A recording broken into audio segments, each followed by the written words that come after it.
kubur, yang melarang orang berzikir. Nah, kita bacakan kitab sedikit.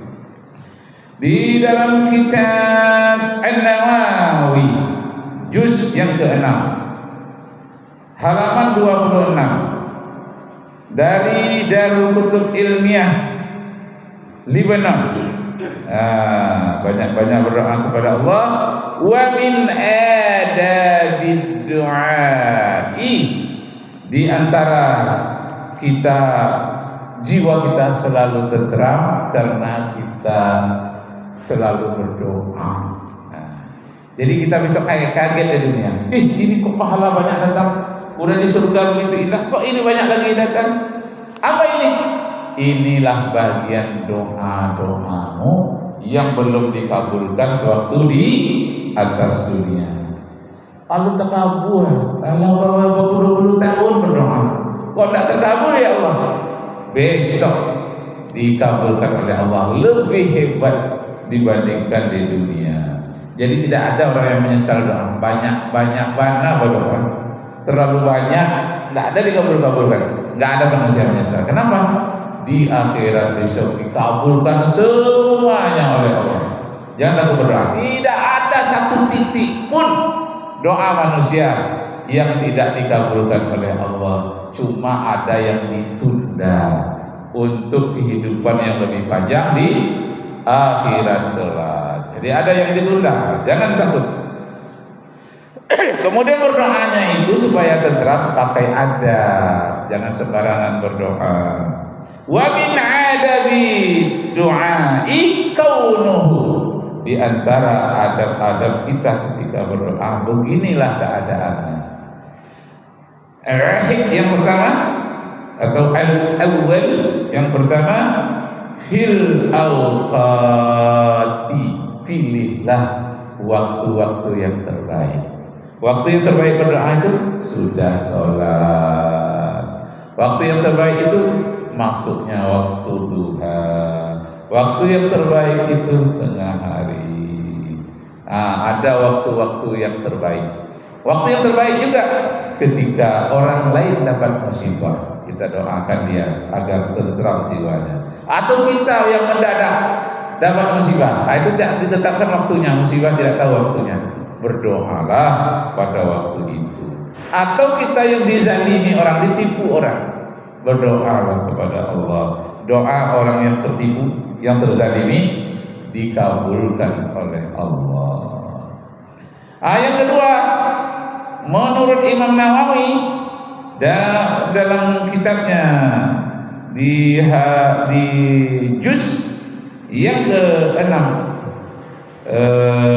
halaman 26 itu, angka, pilih tempat-tempat yang terbaik. Maka orang kadang milih berdoa dekat dengan gurunya.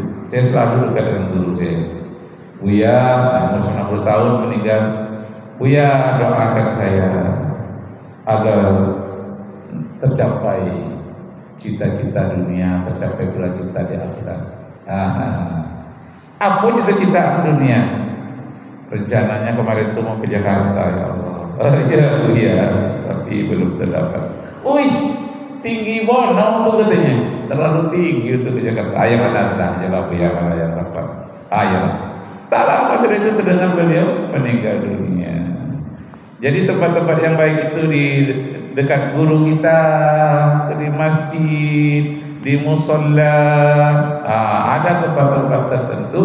Kalau di Madinah, di Raudhah, berdoalah, terpilih tempat di Raudhah.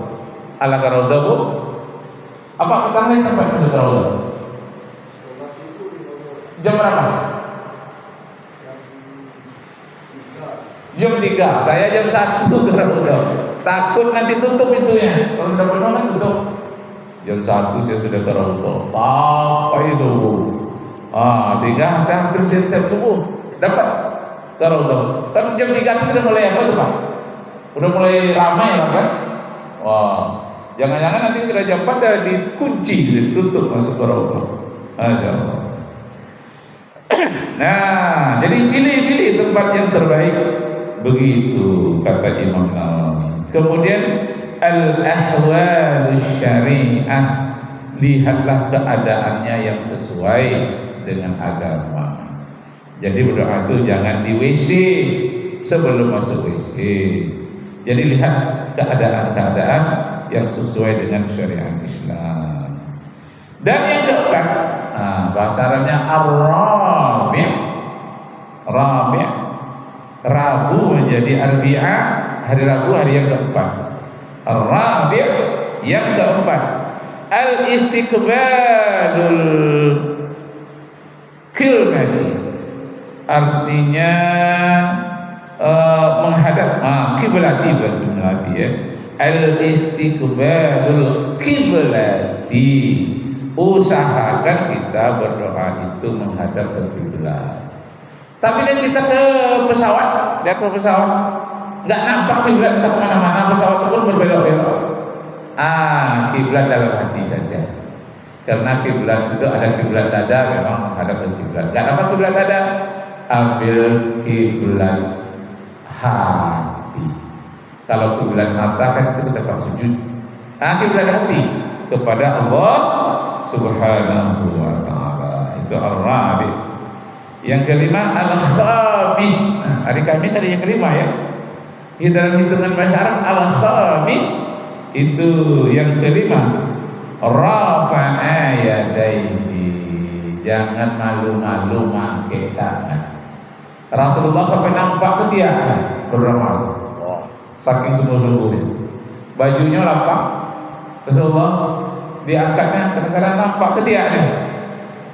Disebut oleh sahabat, malu Rasulullah malu, nampak ketiaknya sedikit. Kemudian waktu dekat Ka'bah pernah nampak betisnya sedikit, malu, merah wajah beliau. Tapi memang pernah beliau angkat tinggi tangannya. Jadi dalam berdoa itu adabnya, yang adab yang kelima, rafa'a yadaihi, mengangkat kedua tangan. Yang sebelah tangannya mungkin udah dua belah tangan. Kalau sebelah tangan, angkat tangan itu menghormati Jokowi, hormat gerak, sebelah tangan. Tapi kalau hormat kepada Allah, dua belah tangan. Jenderal bintang 5 Prabowo, jenderal bintang 4 ya, hormat kita, jangan dua belah tangan. Hormat kepada Prabowo ada sebelah tangan, hormat gerak. Tapi kalau hormat kepada Allah, dua belah tangan lalu kita berdoa. Jadi beda hormat kepada Allah dengan hormat kepada manusia. Sebelah tangan dekat kening. Kalau pakai topi duduk topi. Itu waktu latihan menwah ada itu, atau prajabatan pegawai negeri.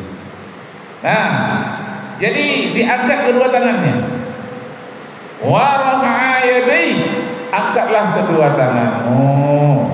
Itu yang khamis, yang kelima. Kemudian yang keenam, wahid ini selasa arba'a khamsa sittah at-tasyib. Yang keenam, as-sittah ya, yang keenam. Wa masaha wajhuhu ba'dal faraghahu. Faragh itu katanya bisa menelan, artinya bisa selesai artinya. Jadi di sini artinya selesai. Wa masaha, dan mengusapkan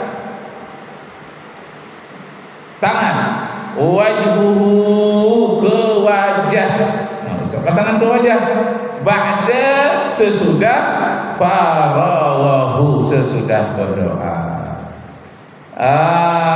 Usapkan tangan ke wajah setelah berdoa.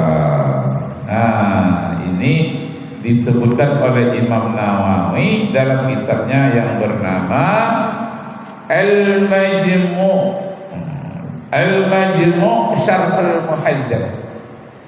Majmu' itu kumpulan-kumpulan, Syarh itu keterangan, Muhazzab itu adalah kesimpulan fatwa-fatwa atau ajaran-ajaran dari Nabi dan para sahabatnya. Itu namanya Al-Majmu' Syarh Al-Muhazzab. Begitu rupanya. Ini yang dilarang oleh Kamal Ataturk. berdoa-doa pula baca Al-Fatihah. Sekarang ada fatwa dari Jakarta. Apa katanya? Tidak boleh baca Al-Fatihah setelah sholat katanya. Atau sebelum kita berdoa tidak boleh baca Al-Fatihah. Kenapa? Tidak ada syariatnya seperti itu katanya. Berarti dia tidak baca di sini. Karena ada ustaz kok dokter Pak, tapi jurusannya akidah.